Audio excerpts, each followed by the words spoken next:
Mes chers amis, bonjour, j'espère que vous allez bien.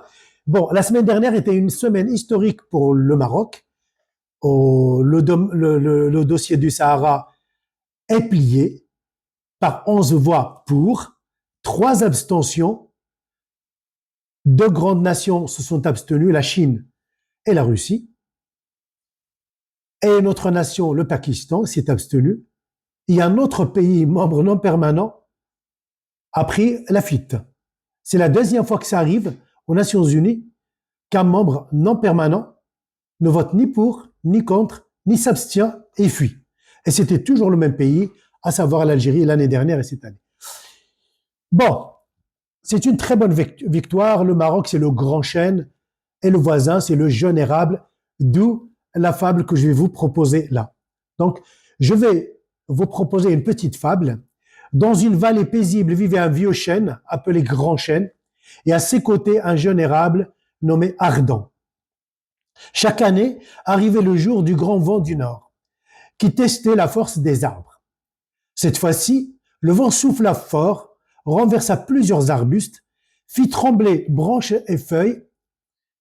Quand tout se calma enfin, Grand Chêne se tenait ferme, Ardent avait perdu quelques branches, mais il tenait encore. Le lendemain, devant les autres arbres, Ardent, le petit arbre, s'approcha de Grand Chêne. Ardent s'adresse au Grand Chêne avec hauteur. Ah, tu vois, vieux chêne, je n'ai peut-être pas été immobile comme toi. J'ai vacillé, j'ai fléchi, mais je suis resté debout.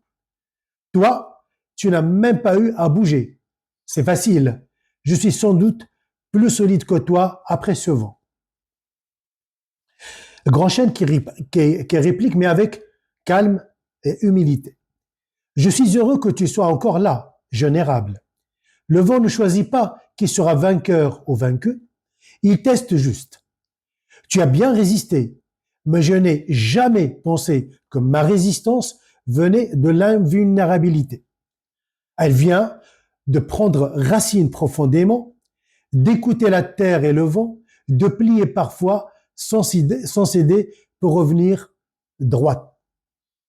Ardent moqueur, pleurer après auprès de la terre, plier sans céder, je croyais que c'était faire preuve de faiblesse.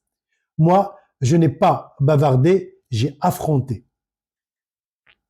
Grand chêne, affronter, oui, mais affronter, ce n'est pas nier le vent, ni mépriser celui qui vacille. Le véritable vainqueur n'est pas celui qui se vante d'avoir tenu, mais celui qui reste debout par sagesse, non par orgueil. Ardent, furieux.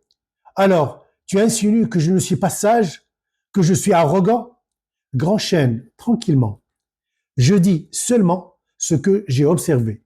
Tu as tenu parce que tu l'as voulu, mais tu as parlé avant d'écouter. Si le vent revient encore, ce qui compte ne sera pas seulement de tenir, mais de savoir pourquoi on tient.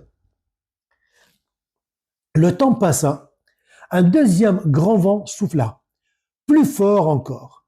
Ardent vacilla dangereusement, quelques grosses branches tombèrent et il poussa un cri de détresse. Grand chêne, lui, plia gentiment, frissonna, freina le vent et resta debout. Quand tout fut fini, Ardent, humble et blessé, s'inclina devant Grand chêne, ce qui ne risque pas d'arriver avec nos voisins, de s'incliner et de reconnaître leur défaite. Ardent, voix basse. Je vois maintenant, tu étais vainqueur, non parce que tu n'avais pas eu peur, mais parce que tu avais respecté le vent, respecté la terre et appris à écouter.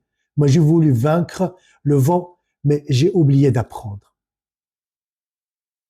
Regardez une vidéo que j'avais faite hier en arabe, en réponse à Assaad Shraï, qui voulait savoir pourquoi les Marocains sont humbles. Ils sont victorieux et humbles. J'avais fait une petite vidéo en arabe et j'ai cité des petits dictons ou des adages en langue arabe. Donc, Grand chêne souriant doucement. Chaque arbre apprend à sa manière. Nous avons tous à vaciller pour comprendre. Ce n'est pas la chute qui fait honte, mais de refuser d'en tenir ou d'en tirer, la leçon. Reste debout, non pour que l'on te voie, mais pour que l'on sache pourquoi tu tiens. Nous, on tient parce que le Sahara, c'est notre cause. Mais vous tenez pourquoi? Pour qu'on vous voit. Je pense que cette fable est vraiment profonde de sens. Je l'ai pratiquement confectionnée moi-même, sincèrement. Donc, pour qu'elle colle au contexte. Morale de cette fable. J'ai été aidé, mais bon.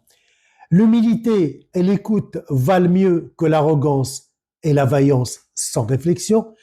Le véritable triomphe est silencieux, enraciné et grandi par l'expérience, non par l'affichage. C'est génial. Non par les slogans. C'est génial. Voilà. Donc l'humilité, c'est une force. L'humilité, c'est pas la peur. L'humilité, c'est la sagesse. L'humilité, c'est l'enracinement. L'humilité, c'est l'histoire. L'humilité, c'est la maturité d'une nation. Voilà, cette fable était confectionnée pour vraiment coller à l'événement et immortaliser ce moment magique dans l'histoire du Maroc du XXIe siècle. Hassan II en 75 a libéré les territoires du Sud par une marche pacifique où aucune balle n'a été tirée. Et je l'ai vécu. Je participais pas, j'étais gamin. Mais on a vécu ça. Aucune balle n'a été tirée. Les gens sont partis vraiment avec le Coran dans leurs mains. Et je suis témoin de cette épopée. Je suis témoin de ça. Donc, et Mohamed VI, qu'est-ce qu'il fait? Il plie ce dossier définitivement en déblayant le terrain pour son fils. Et c'est ça, la force des monarchies. C'est pas comme les républiques, où un président peut vraiment amener le pays vers une catastrophe, vers le mur, parce qu'après tout, il s'en fiche. S'il n'est pas élu ou s'il est réélu, de toute façon, il ne pourra pas dépasser 2 mandats. Voilà, donc dans les démocraties, bien sûr, il va laisser beaucoup de problèmes à son successeur. Les monarchies, c'est pas comme ça. Voilà, donc je vous souhaite une excellente journée et j'espère que cette fable vous a plu et beaucoup de réactions, s'il vous plaît, beaucoup de réactions. Je vais mettre sur YouTube aussi cette fable. Là, et très bonne journée.